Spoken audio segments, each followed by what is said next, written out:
Hi, fourth graders. Today I'm sharing with you a book by another one of my other favorite authors, Patricia Polacco. She's probably tied in first place with Katie Camillo, who wrote Because of Winn-Dixie and The Miraculous Journey of Edward Tulane. This is a perfect book for today because it's about Chicken Sunday and special family meals. Tonight at our house, we're having spaghetti and meatballs. I made the meatballs this morning, and I also made some loaves of French bread, so we're going to enjoy that with our nanny and granddad. Stuart and Winston were my neighbors. They were my brothers by a solemn ceremony we had performed in their backyard one summer. They weren't the same religion as I was. They were Baptist. Their grandma, Eula May Walker, was my grandma now. My babushka had died 2 summers before. Sometimes my mother let me go to church on Sunday with them. How we loved to hear Miss Eula sing. She had a voice like slow thunder and sweet rain.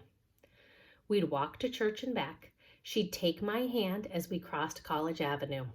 Even though we ain't been churching it up like decent folks ought to, she'd say, I don't want you to step in front of one of those too fast cars.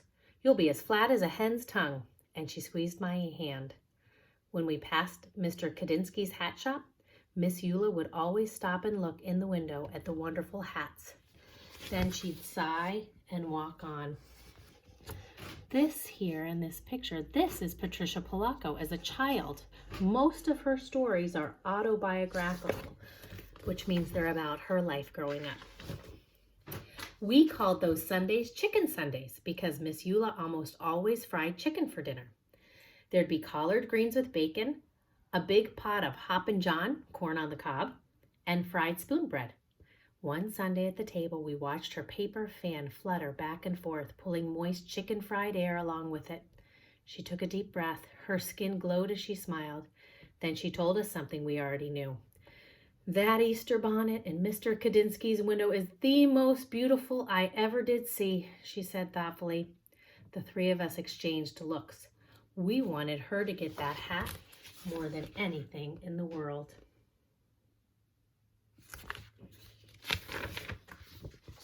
Stuart reached into the hole in our trunk in our wish tree in our backyard. He pulled out a rusty Band-Aid tin. The 3 of us held our breath as we counted the money inside that we had been saving for weeks. If we are going to get that hat for Miss Eula in time for Easter, we are going to need a lot more than this, I announced. Maybe we should ask Mr. Kadinsky if we could sweep up his shop or something to earn the rest of the money, Stuart said. I don't know, Winnie said fearfully. He's such a strange old man. He never smiles at anyone. He always looks so mean.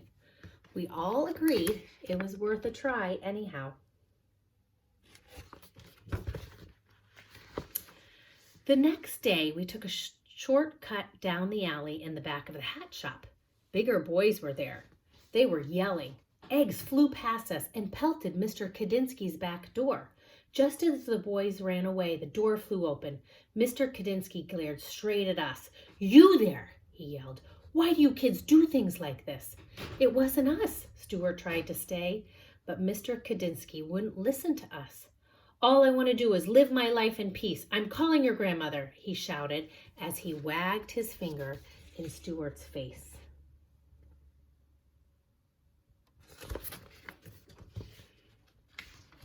Miss Eula was waiting in her living room for us.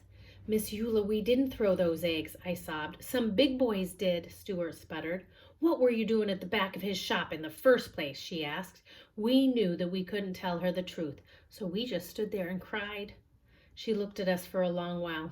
Baby dears, I want to believe you. Heaven knows that I brought you up, children, to always tell the truth. If you say you didn't do it, then I believe you. It is too bad, though, she went on to say. That poor man has suffered so much in his life. He deserves more than eggs thrown at him. You know, he thinks you threw the eggs. You'll have to show him that you are good people. You'll have to change his mind somehow.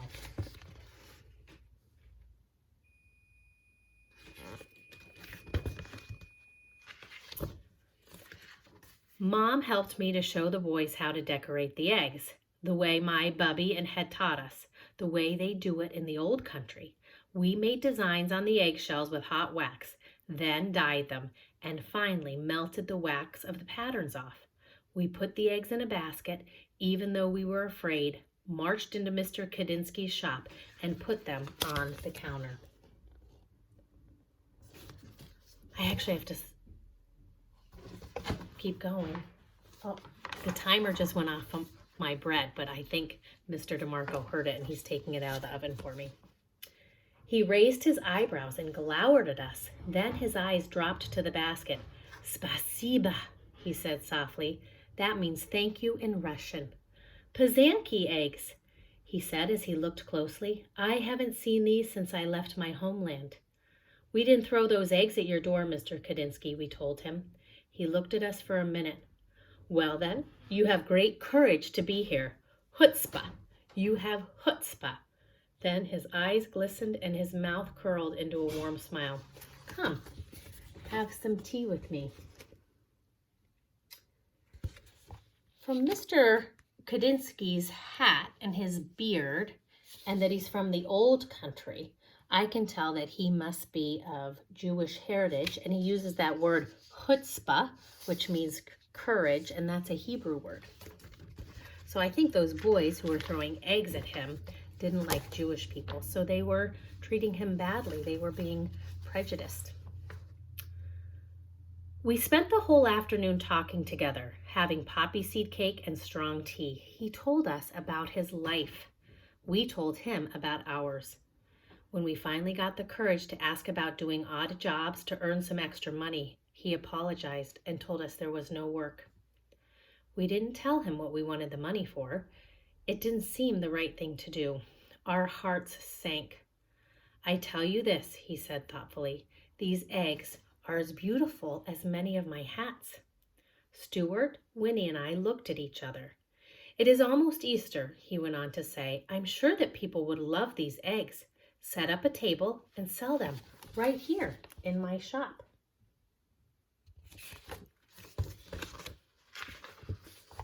For the next few days, we worked very hard. We made almost a dozen Pazanki eggs. When people came in, they picked them up and said things like, beautiful, splendid, intricate, glorious.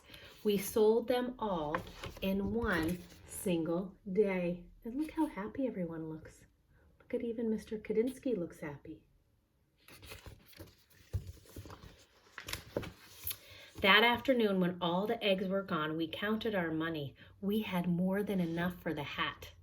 Just as we were about to tell Mr. Kadinsky that we wanted to buy the hat, he came out from the back of the room holding a beautiful hat box, gift wrap. Keep your money, children, he said softly. I have seen Miss Eula admire this. It is for her, isn't it? Tell her that I know you are very good children, such good children.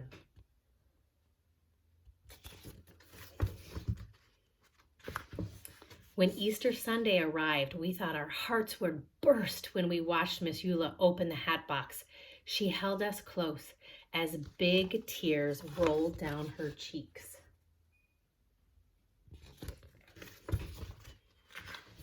Our hearts sang along with the choir that Sunday. We looked so beautiful. She looked so beautiful in that hat. When it was time for her solo, we knew that she was singing just for us. Her voice was like slow thunder and sweet rain.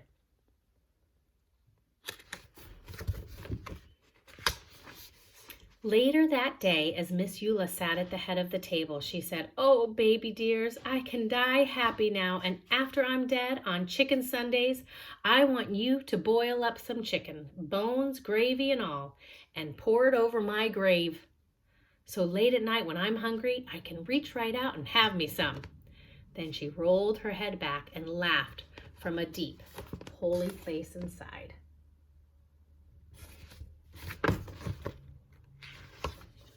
Winston, Stuart, and I are grown up now.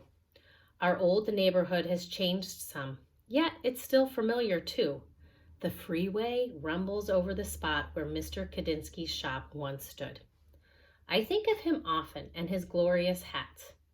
We lost Miss Eula some time back, but every year we take some chicken soup up to Mountain View Cemetery and do just what she asked.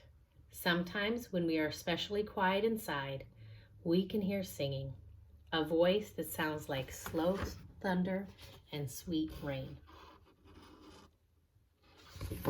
The end. And on the back here is a picture of these Pysanky eggs. When I read Rashenka's eggs next week sometime, maybe closer to Easter, we'll read a story about a chicken or a duck or a goose, a Canada goose that lays these special eggs.